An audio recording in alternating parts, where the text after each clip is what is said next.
This isn't your typical self-help video. If you're watching this, it's because you might be at a crucial crossroads.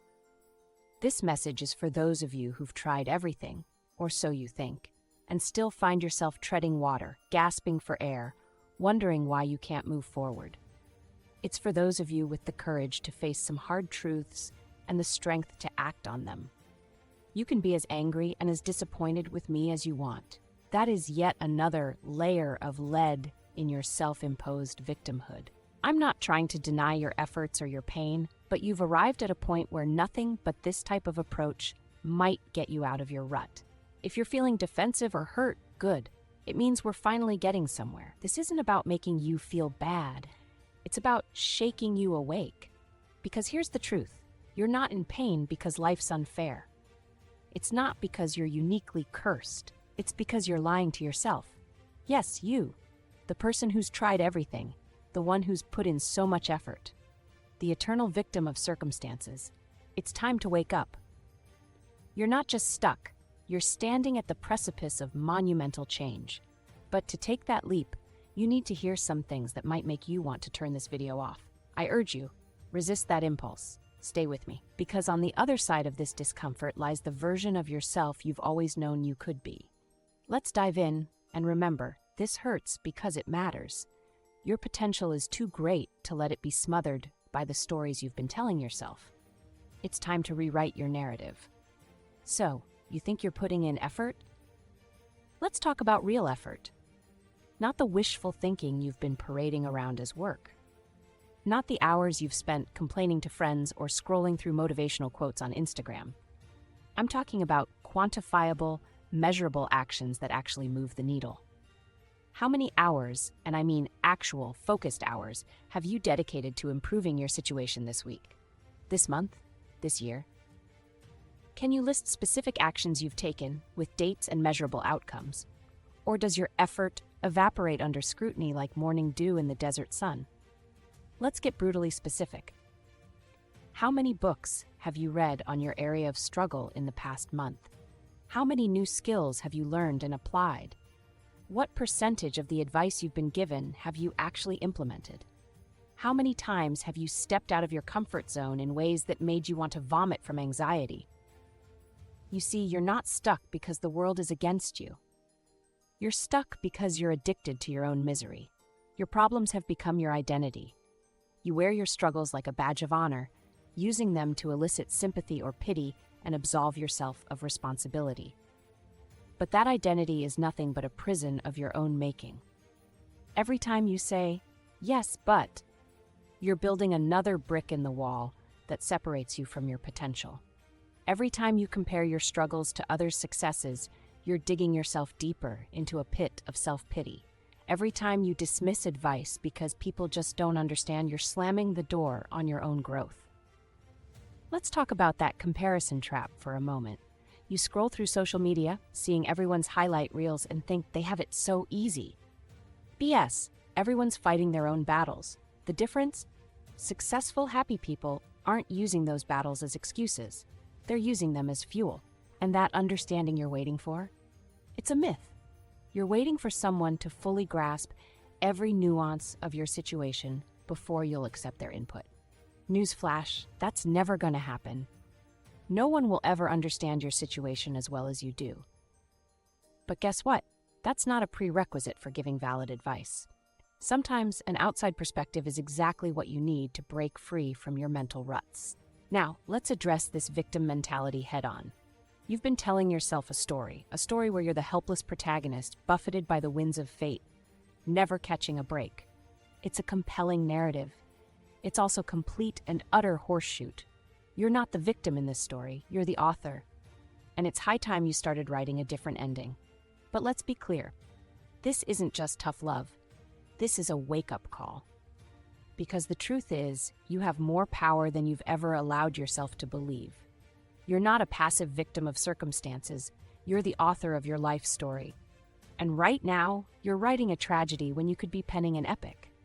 So what now? First, ban phrases like, "life's not fair," and "nothing ever works out for me" from your vocabulary. They're not just words, they're self-fulfilling prophecies. Replace them with questions that actually serve you. What can I learn from this? How can I approach this differently? What would someone who's succeeding do in this situation? Next, start treating your life like a business you're trying to turn around. Track everything. Set measurable goals. Implement advice as if your life depends on it, because in a way, it does. Your quality of life, your future, your potential, it all hinges on the actions you take right now. Create an alter ego if you have to. Imagine a version of yourself who's not bogged down by your history, your fears, your self-imposed limitations. How would they approach your challenges?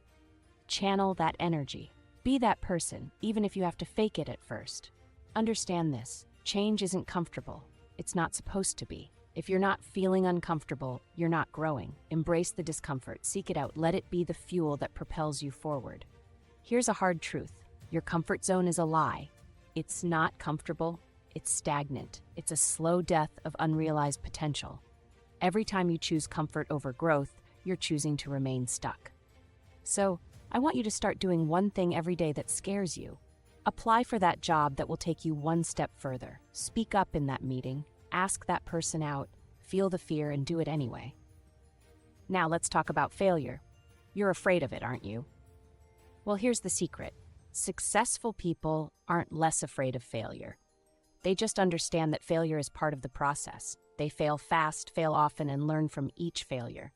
So, I want you to start reframing failure.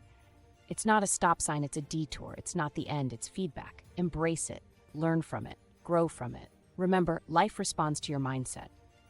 If you're constantly reinforcing a story of victimhood, guess what? You'll find evidence to support it everywhere you look. But if you choose to see yourself as resilient, capable, and growing, you'll start noticing opportunities you've been blind to all along.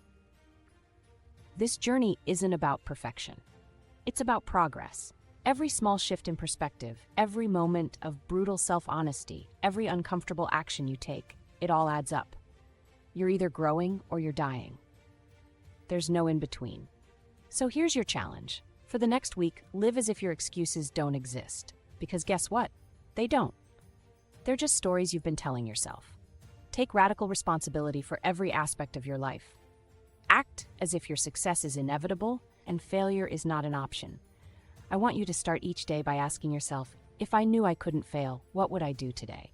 Then go do that thing. Feel the fear, feel the discomfort, and do it anyway. Because that's where growth happens. That's where life happens. Your breakthrough is closer than you think, but it's on the other side of everything you've been avoiding. It's time to face your fears, challenge your assumptions, and do the work you've been putting off. You've got this. Not because I said so, but because you've always had it in you. You've just been too busy playing the victim to notice your own strength. It's time to wake up, step up, and become the person you know you can be. This is your life. Your one precious life. Are you really going to waste it waiting for someone to save you? Or are you ready to be your own hero? The choice is yours. Make it count. Now here's what I want you to do next. Turn off this video. Yes, you heard me right, turn it off. But before you do, I want you to make a commitment, not to me, but to yourself. Choose one thing, just one thing that you've been putting off out of fear or self-doubt. Write it down, and then as soon as this video ends, go do it. Don't think about it. Don't plan it. Don't wait for the perfect moment. Just do it. Because here's the truth. This video, these words, they mean nothing if you don't take action. I can't make you change. No one can. Only you have that power. So what's it going to be? Are you going to keep watching videos, hoping for some magical piece of advice that will suddenly make everything easy? Or are you ready to step up, take responsibility, and start living the life you know you're capable of? The clock is ticking. Your life is happening right now, whether you choose to participate fully or not. So make your choice. Be your own hero. Start now. Your future self is watching you at this very moment. What do you want them to see? A passive viewer or the hero of your own life story? The choice is yours. Now go make it happen. I'm sorry if this video felt constricting, but consider the approaches of successful mentors. Wim Hof, Tony Robbins, David Goggins, Mel Robbins. These leaders don't coddle. They push people beyond comfort zones because that's where growth happens. Like them, I believe in your potential enough to tell you hard truths. the choice is yours. Will you retreat to your comfort zone or use this as a wake-up call? Your journey starts now. Turn off this video and take action. Your future self is waiting.